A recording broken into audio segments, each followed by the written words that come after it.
नमस्कार मंडळी, सगळ्यांना श्री स्वामी समर्थ.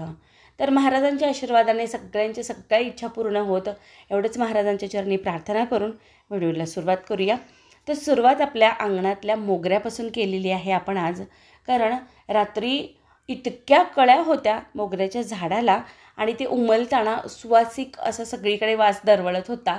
आणि सध्या थोडंसं अवकाळी पावसाचं वातावरण देखील आणि हवेशीर असं झालेलं असल्यामुळे आपला जेवढा एरिया आहे, जेवढा आपला अंगण आहे ना, तिकडे सगळीकडे मोगऱ्याचा वास पसरलेला होता. आणि सकाळी सगळी फुले उमललेली होती, त्यामुळे मोगऱ्याची क्लिप घेतलेली आहे आपण. आणि त्याच्याच शेजारी आहे ही मधुमालती. तर मधुमालती देखील भरपूर बहरलेली आहे. आणि एक महत्त्वाचं सांगते की मधुमालतीचं फूल हे श्रीयंत्रावर वाहिलं तरी चालतं बरं का. कारण ह्याच्यामध्ये 2 रंग आहेत महत्त्वाचे, एक पांढरा आणि एक गुलाबी. पांढरा रंग शंकर भगवान यांचा प्रिय आहे आणि गुलाबी रंग आईसाहेबांचा प्रिय आहे. त्यामुळे श्रीयंत्रावर हे फूल चालतं आणि हे फूल मे महिन्यामध्ये भरपूर बहरलं जातं आणि झाडाचं गच्च भरतं फुलांनी. तर हे आपल्या अंगणातलं मधुमालतीचं झाड आहे, भरपूर फुले लागलेली आहेत. आणि ही आहे आजची पूजा गुरुवारची. तर गुरुवारच्या पूजेला असतात आपल्या गुरुवारच्या नेहमीप्रमाणे रांगोळ्या दत्तगुरू महाराज आणि स्वामी समर्थ महाराजांच्या. तर पर्सनलवर ना खूप एक महत्त्वाचा प्रश्न येत होता, एक कमेंट येत होती की ताई तुम्ही प्रत्येक देवांना कोणता गंध लावायचा किंवा कोणतं फूल व्हायचं ह्याची थोडीफार माहिती द्या म्हणून. तर आपण आज तीच माहिती घेऊन आलेलो आहोत. खूप महत्त्वपूर्ण माहिती आहे, त्यामुळे व्हिडिओ स्किप न करता शेवटपर्यंत नक्की बघा. तर सर्वप्रथम आपल्या सगळ्यांचं सेवेकरांचं आराध्य दैवत असलेले आपले स्वामी समर्थ महाराजांच्याविषयी थोडंफार जाणून घेऊया. तसं तर आपल्याला बऱ्यापैकी माहिती आहेच, पण महाराजांची मूर्ती असेल तर मूर्तीला पुरुषसूक्त, स्त्रीसूक्त, फलश्रुतीचा जलाभिषेक असतो. नंतर मूर्तीला स्थानपन्न केल्यानंतर केशरी किंवा पिवळं असेल तर वस्त्र परिधान केलं जातं. नंतर महाराजांना चंदनाचा टीका लावला जातो, जे सुगंधी चंदन असतं ते. आणि वस्त्र परिधान केल्या केल्या हिना अत्तर लावलं जातं बरं का. आणि नंतर चंदन लावलं जातं आणि ते देखील करंगळीच्या शेजारचं जे बोट असतं त्या बोटाने लावलं जातं.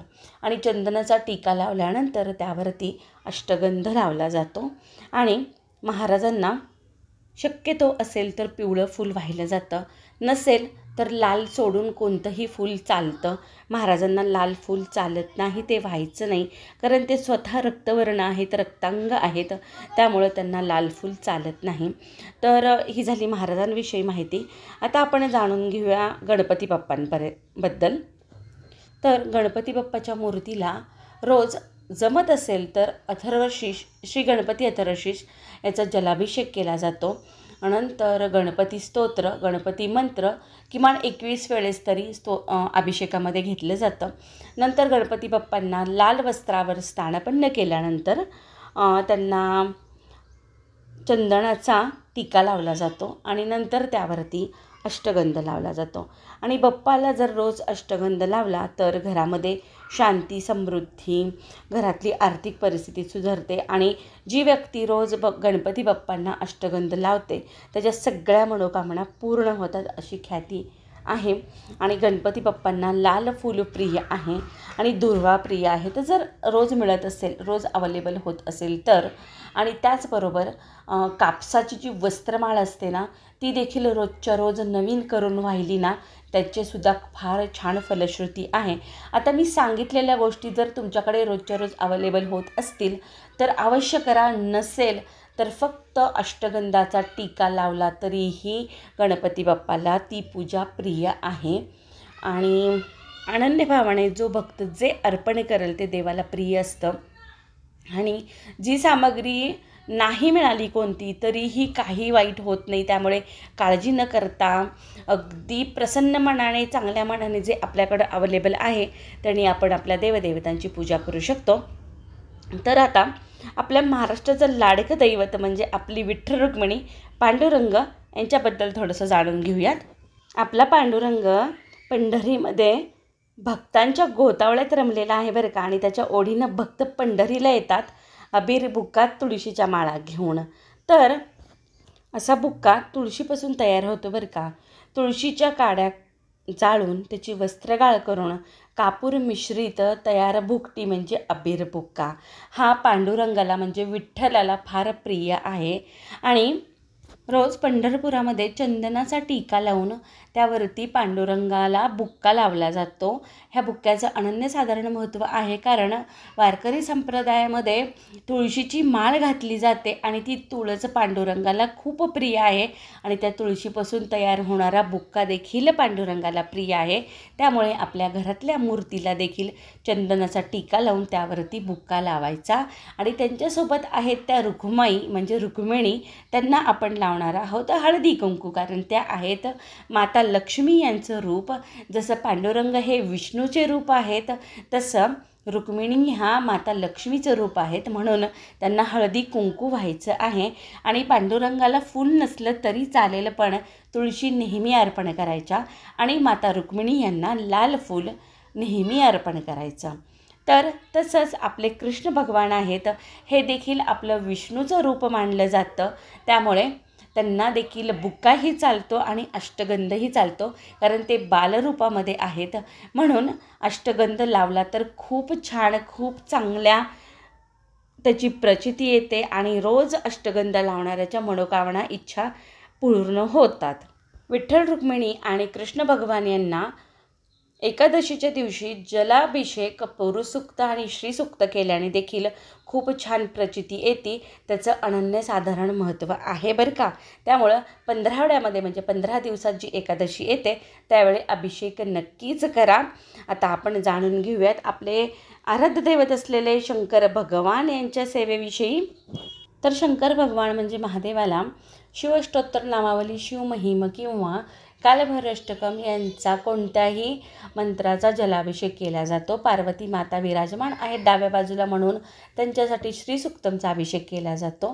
जलाभिषेक झाल्यानंतर त्यांना पांढऱ्या वस्त्रावर स्थानपन्न करून त्यांची सर्वात प्रिय असलेली विभूती म्हणजे भस्म लावलं जातं. ते 3 ठिकाणी लावायचं आहे पिंडीवरती. आणि नंतर डाव्या बाजूला माता पार्वती यांच्यासाठी हळदी कुंकू लावायचं आहे. भगवान शंकर यांच्यासाठी पांढरं फूल अर्पण केलं जातं. त्याचसोबत बिल्वपत्र अतिशय प्रिय आहे. शंकर भगवान यांना असेल तर ते अवश्य व्हा. आणि माता पार्वती यांच्यासाठी लाल फूल वाहिलं जातं. आता बिल्वपत्र याचं अनन्यसाधारण महत्त्व आहे बरं का. जर तुमच्याकडे झाड लावलेलं असेल तर रोजच्या रोज एखादं बेलपान नक्की व्हा महादेवांसाठी. आणि आईसाहेबांसाठी लाल फूल अवश्य व्हा. तर ही झाली माहिती आपल्या महादेव भगवान यांच्या सेवेविषयी. आता आपण आईसाहेबांचे टाक आणि खंडोबाचे टाक जे प्रत्येक सेवेकऱ्यांच्या देवघरामध्ये आहेत त्यांच्याविषयी जाणून घेऊया. तर आईसाहेबांच्या टाकावरती श्रीसूक्त आणि फलश्रुतीचा अभिषेक केला जातो.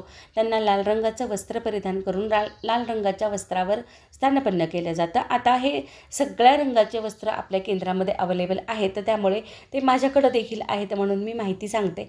जरी कुणाकडे नसतील ना तरी काही हरकत नाही आहे. आणि नंतर आईसाहेबांना हळदी कुंकू वाहिलं जातं, लाल फूल अक्षता वाहिल्या जातात.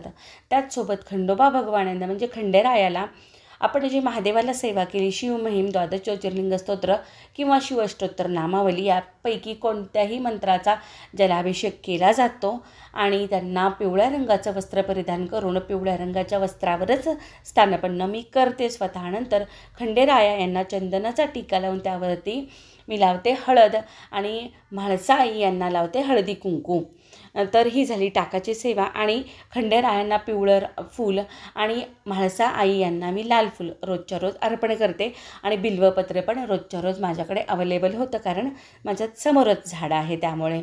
आता ह्यापैकी जी सामग्री नसेल तरी काही हरकत नाही आहे. आणि आता आपण जाणून घेणार आहोत अन्नपूर्णा माता यांच्या सेवेविषयी. अन्नपूर्णा माता ह्या आईसाहेबांचं स्वरूप मानलं जातं, त्यामुळे अन्नपूर्णा माता यांना श्रीसूक्तम फलश्रुतीचा जलाभिषेक केला जातो रोजच्या रोज. आणि नाही जमलं तर नित्यसेवेमध्ये अन्नपूर्णा माता यांचं एक मंत्र आहे, तो मंत्र 16 वेळेस म्हणून देखील अन्नपूर्णा माता यांचा जलाभिषेक होतो. नंतर त्यांना लाल रंगाच्या वस्त्रावरती स्थानपन्न करून लाल रंगाचंच वस्त्र परिधान केलं जातं आणि त्यांना हळदी कुंकुम वाहिलं जातं आणि त्याचसोबत कोणत्याही रंगाचं फूल अन्नपूर्णा माता यांना प्रिय आहे. पण अन्नपूर्णा माता ह्या तांदळाच्या राशीवर स्थानपन्न करतो बरं का आपण. म्हणजे एखादी वाटी तांब्याची किंवा पितळाची हे ठेवून ती वाटी किंवा ती प्लेट आपण लाल रंगाच्या वस्त्रावरती ठेवून त्यावरती अन्नपूर्णा माता यांना विराजमान करतो. तर ही झाली अन्नपूर्णा माता यांच्याविषयी थोडीफार माहिती. आता आपल्या घरामध्ये म्हणजे आपल्या सेवेकऱ्यांच्या घरामध्ये श्रीयंत्र आणि महामृत्युंजय यंत्र आहेच आहे. तर महामृत्युंजय यंत्र हे शंकर भगवान यांचं आसन म्हटलं जातं.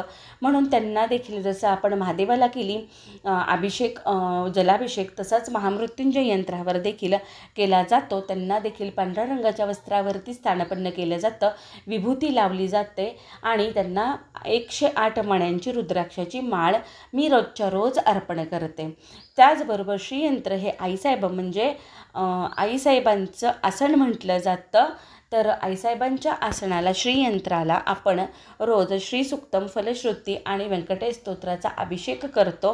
त्याचसोबत 108 वेळेस किंवा 16 वेळेस 99 मंत्राचा देखील जलाभिषेक करतो आणि नंतर त्यांना आपण लाल रंगाच्या वस्त्रावरती स्थानपन्न करून 108 मण्यांच्या कमळगड्ड्याची माळ रोजच्या रोज अर्पण केली जाते.